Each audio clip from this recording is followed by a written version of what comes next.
to the Point of Impact podcast with Rick McDaniel. Thanks for joining us today. Get ready to be inspired and motivated to live a high-impact life. Now, here's Rick.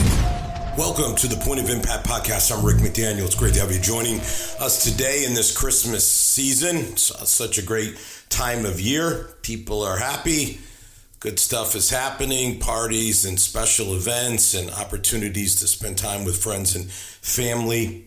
It is a good season. At the same time, it can be a challenging season. There can be people who, for this time of year, it's not great at all. In fact, because there is the overarching narrative that it's happy and peaceful and all the stuff I was just saying, and then they don't feel any of those things, it becomes a very challenging time of year. So we've been talking about mental health issues now for about the last month, and we're going to wrap up today talking about anxiety and worry. And I hope that this can be helpful to those who find themselves right in this situation right now, where this time of year is not a happy time. It brings up thoughts of losses or disappointments, or present situations are not what you want them to be. And also for those of you that may be happy at the moment, but you struggle with worry and being anxious, and maybe you're not at that moment right now because of the season, but it will visit you again soon. And hopefully what I can share with you today will help you the next time that comes around. The reality is that anxiety, anxious thoughts, worry, it's a big one. It's a huge issue for so many people. And so I want to talk to you today about stop worrying and start living. Start living the life that God wants you to live and stop living in worry. Before we jump into that, let me just say, as we are in this Christmas season and you're looking for Christmas gifts, I just want to throw out there what I think is a great inexpensive gift, $15, and you can pick up my new book, Greater, Daily Inspiration to Increase Your Faith, and you can give it to someone or give it to a lot of folks. Some are buying, like 5 copies, and then they've got 5 easy gifts that didn't cost them very much money. And as I said last week, this is the gift that keeps on giving, because 2 months from now, somebody may be using the book and reading their daily devotion, and it just speaks to them so much, and they're like, wow, I wouldn't even have this book. I wouldn't be able to read these encouraging, inspirational words today if it hadn't been given to me by so-and-so, by you. So it's Greater, Daily Inspiration to Increase Your Faith. You can go to rickmcdaniel.com, get a signed copy. If you would like, you can obviously go to Barnes & Noble or Books A Million or Amazon, Christian Books, wherever you want to buy your books. But we'd love for you to buy it from us, because we'll give you a signed copy, and that's a good deal. It's a good way to go. So by all means, take advantage of picking up a copy or several copies. Now, look, the new year is about to be here, and it's a great new time to start a daily devotional reading, where each day you spend 3 minutes reading 2 pages and get some inspiration and motivation, read a Bible verse. It's great. It's so helpful. So many people love it. So you might want to get one when you're buying copies for others, one for yourself.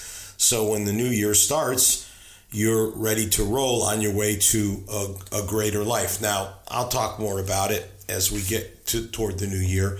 But I mean, this book is really, the whole idea is to have a greater year. Not a great year, but a greater year.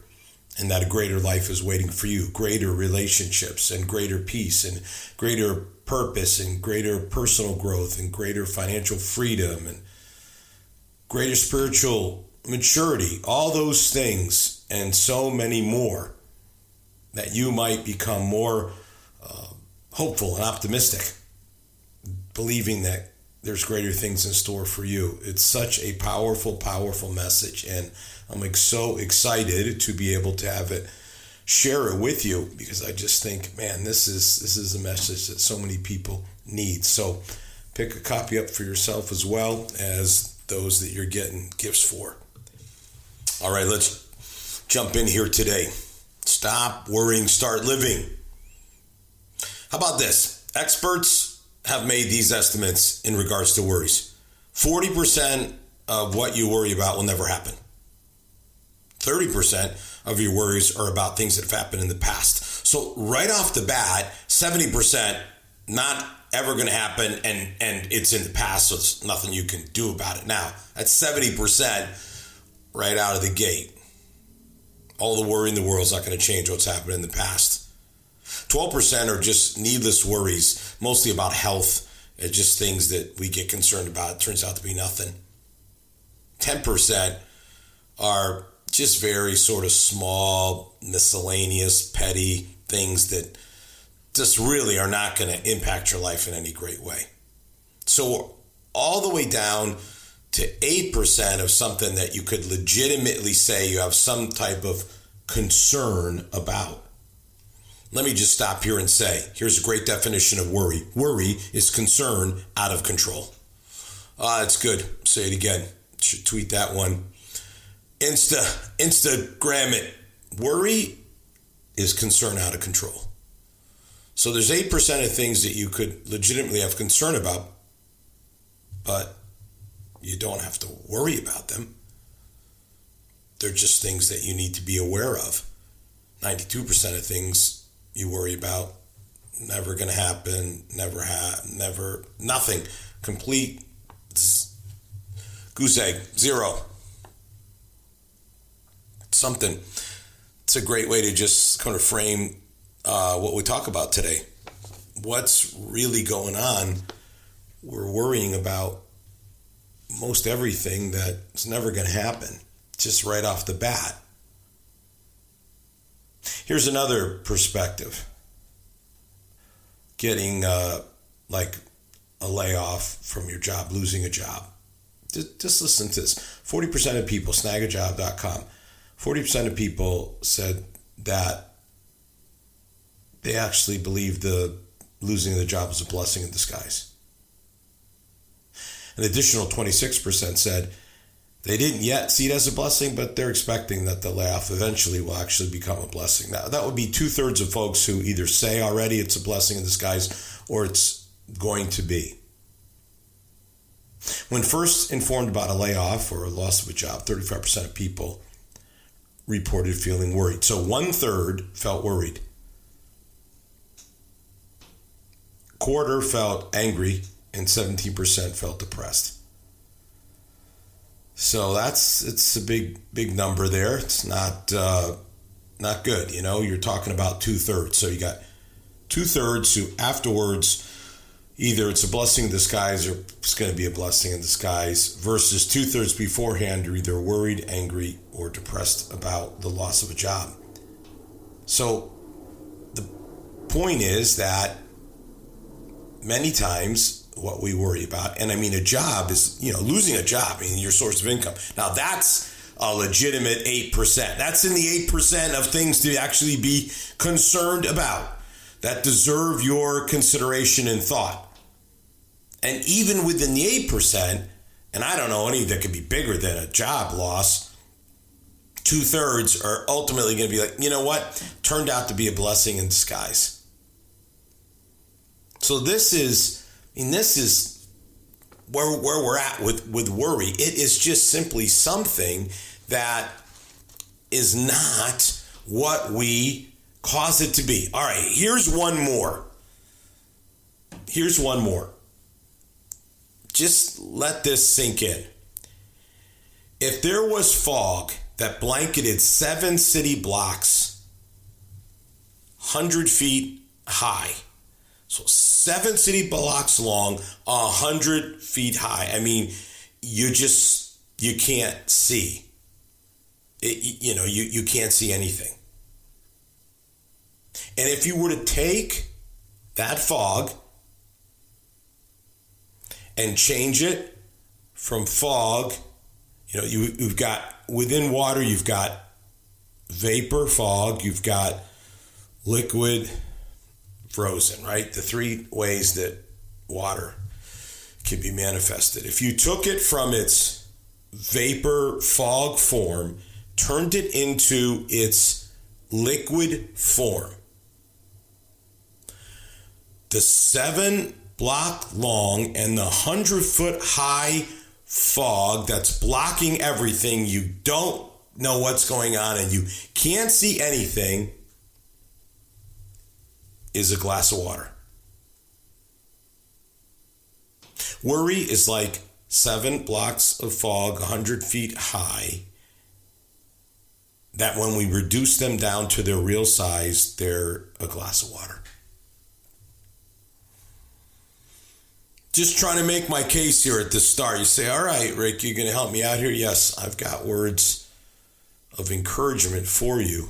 But before I get there, I just want to lay this out. I just want to show you what is all of this worrying doing for you? And what is it getting you? And is this really, it's 92% of it is just absolutely irrelevant completely. One of your biggest things that you could be concerned about of the 8% would be loss of a job. And even that could turn out to be a blessing in disguise. That this fog of worry, talk about the fog of war, how about the fog of worry? I don't know what's going on. What's going to happen? It's huge, 100 feet high, 7 blocks long, and it's a glass of water. How about one more? The physical impact. Medical research shows that worry breaks down our resistance to disease. You could say that worrying about something physical does more damage than the actual disease itself, because there is no disease almost all the time. It attacks the nervous system, particularly the digestive organs and the heart. Just does no good for you at all. Brings down your immune system. It makes you sick. I'm worried sick? No, you're sick because you worry. Now look, I'm not untethered from reality. I understand there are things that are concerning. You may be right now thinking, how am I going to pay for all these Christmas gifts? You may be thinking about the new year, uncertainties about the future. I get it. It's understandable. But again, worry is concern out of control. You can be concerned without falling into worry. Here's the lie. Here it is. Worry is normal. It's not true. Here's the truth. Worry is common, but not normal. If it was normal, it wouldn't damage you physically and emotionally. That is not normal. That is not the way you should be living your life. Jesus said this in the Gospel of Matthew, chapter 6, verse 25. I tell you not to worry about your life. Don't worry about having something to eat, drink, or wear. Isn't life more than food or clothing? Then he goes on to say, can worry make you live longer? No, it can make you live shorter. Goes on to say, Jesus says, don't worry and ask yourselves, will we have something to eat? Will we have something to drink? Will we have clothes to wear? Only people who don't know God are always worrying about such things. Put God first and do what he wants. Everything else will come after that. We'll get into that more because that's key to this. But don't buy the lie that worrying is normal. It's not normal. It's common, yes. It's not normal. It shouldn't be normative. It should not be normative. It should not be normalized in your life. Worry should be something you're like, oh, this isn't normal. This isn't healthy. This isn't good for me emotionally or physically. And I'm going to stop worrying. And I'm going to live my life. Worry is irreverent. because it fails to recognize that, guess what? God is always working. God is at work. He's working. So you don't need to worry. It's irresponsible because it wastes energy needed for constructive problem solving. It's an irresponsible use of your time and energy that you need to solve the problem that you have. Again, I'm not saying there aren't reasons to be concerned. There are problems in life. That is true. But worry's not the answer. It's irresponsible and it wastes your energy and it's irrelevant. It's irrelevant because at the end of the day, it doesn't change anything. It's not beneficial to you at all. It harms you in all kinds of ways. It helps you in no way. And worry is not going to change anything. Concern, problem solving, reflection, that can get you to a solution. For the 8%, the 92%, completely irrelevant, not going to happen, not important, doesn't matter, however you want to say it. Again, it's so important to get this. Number one, worry is concern out of control. And number two, worry is not normal. It's common, but it's not normal. Just grounding yourself in that for a moment. If you could just say, wow, I've been just living like worry is normal. It's not. It's common, but it's not normal. It's not the way you should be living your life. Stop worrying. And worry is concern out of control. Of course, there are things to be concerned about. Obviously. But the answer is not to take that concern out of control, magnify it, escalate it, so that it turns into worry that damages you physically and emotionally. All right, I hope I've made my case. So then you say, all right, what do you do about it?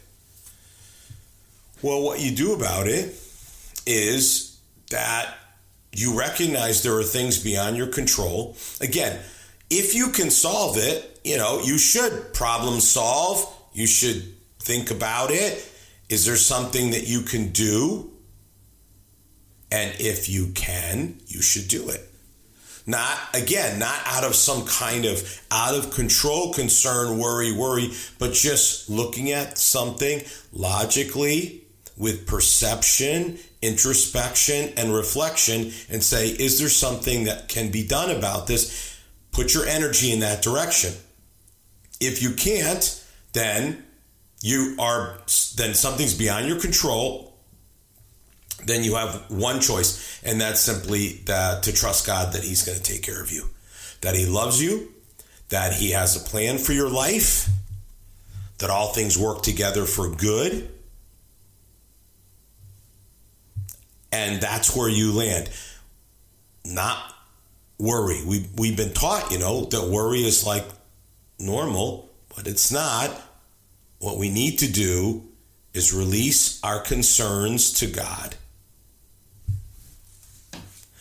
Jesus says in the same book of Matthew, just reading from, he says, listen, in fact, in that same chapters 5, 6, and 7, which are called the Sermon on the Mount, he says, come to me with your burdens, with your worries, with your concerns. Come to me. Give them to me. The answer is to give them to God. Release your worries to him, your burdens, your concerns. Let him take them from you. Visualize in your mind, just like lifting your burdens and concerns and placing them in Jesus' hands. Jesus says, come to me, all of you that are weary and heavy laden with your burdens, and I'll give you rest. You can rest and have the peace that comes in knowing that you may not be in control, but God is in control. and that he will take care of you. He's not going to leave you hanging. People might do that to you. God does not do that to you.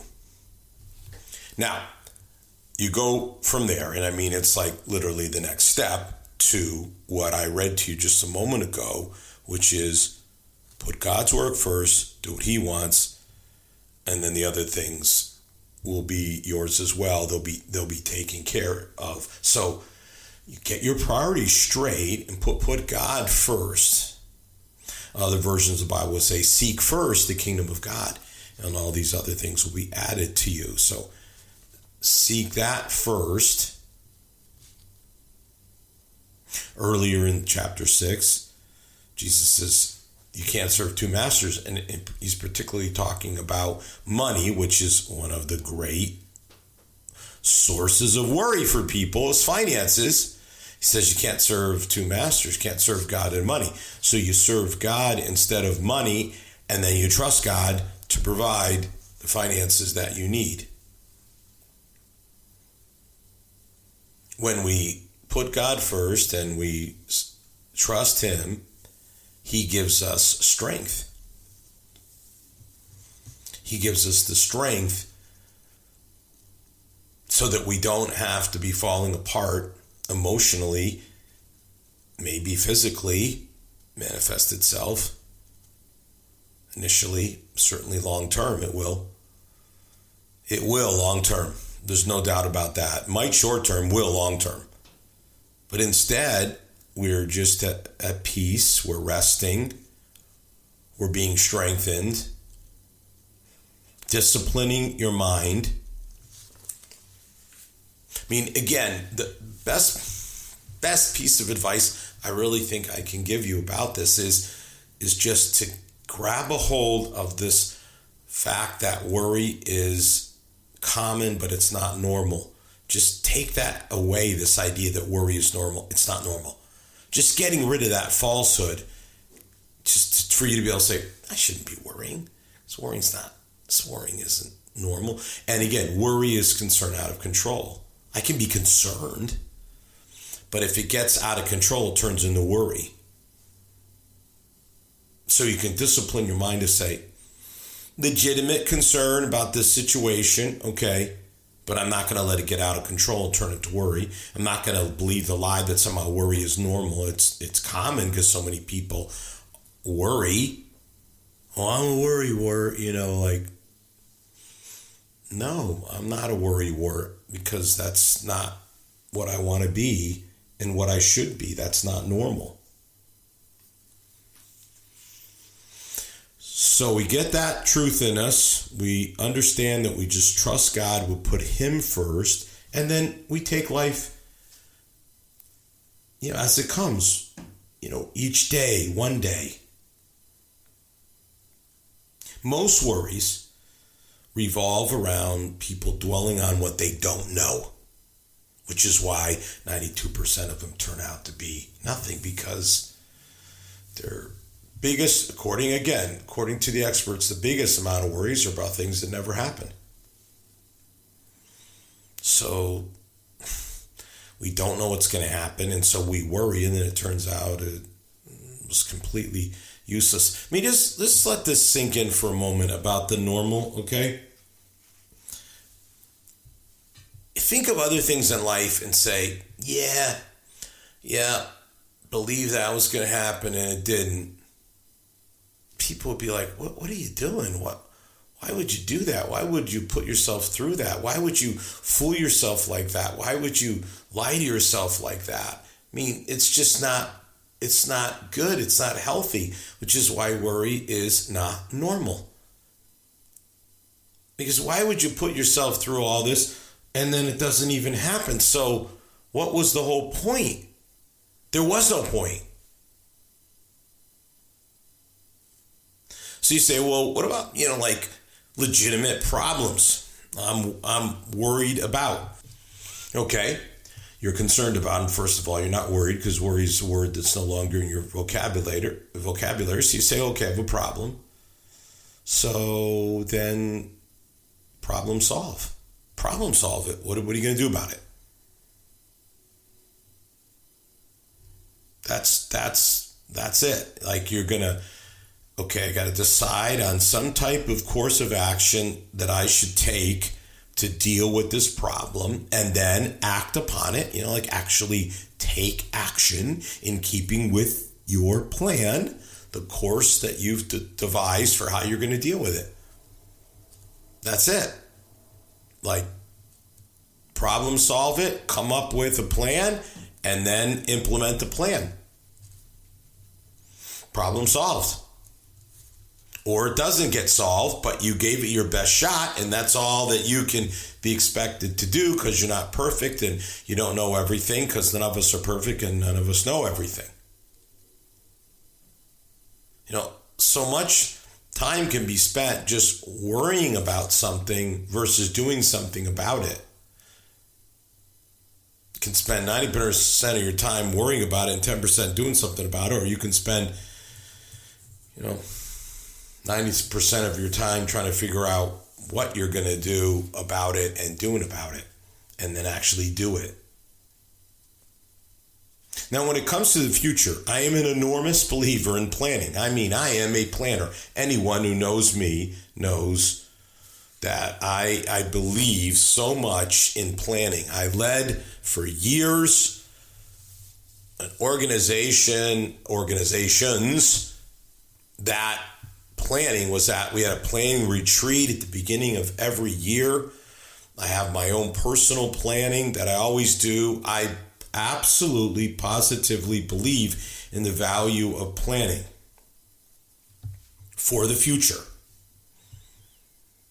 Do it. And if you do that, then you don't have to worry about the future because you're planning the future. Now, that doesn't mean that everything you plan works out, works according to plan. Sometimes it does, and sometimes you have to adjust your plan for it to work. And sometimes it turns out that what you thought you wanted, you don't actually want.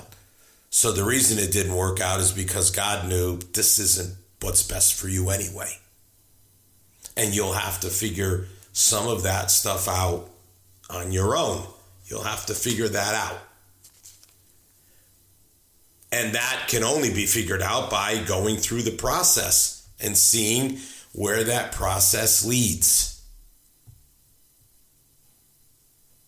But the idea that you would look into the future and be anxious about it and be worried about it, no good. Make a plan for the future. And you say, I can't plan for this. I'm just worried about it. Well, then no. Because if you can't do anything about it, now we're back to trusting God. That God knows the future. You don't, but he does. And you're going to trust that he's got your best interest in mind because he does. And so you're simply going to put him first in your life. And you're going to work on just following him, doing what he wants you to do, and trusting that he'll take care of what you don't control or know is going to happen. And there you are. And that is a great way to live. Stop worrying and start living. Live that way. Start living that way and stop worrying and believing this lie that it's normal when it's not normal. And this works, friends. If you'll do this, discipline your thinking and just keep practicing this through the various things that come your way, the challenges and the problems and the concerns, whatever they may be. If you'll do this and you'll keep practicing this, you will come to a place where you will not worry. You'll have concerns and you'll have problems. I'm not saying that, but you won't worry. And the damage of worry that it does to you emotionally and physically will no longer be a part of your life. Have a great week. You've been listening to the Point of Impact podcast with Rick McDaniel. Thanks for tuning in, and we look forward to you joining us for our next episode.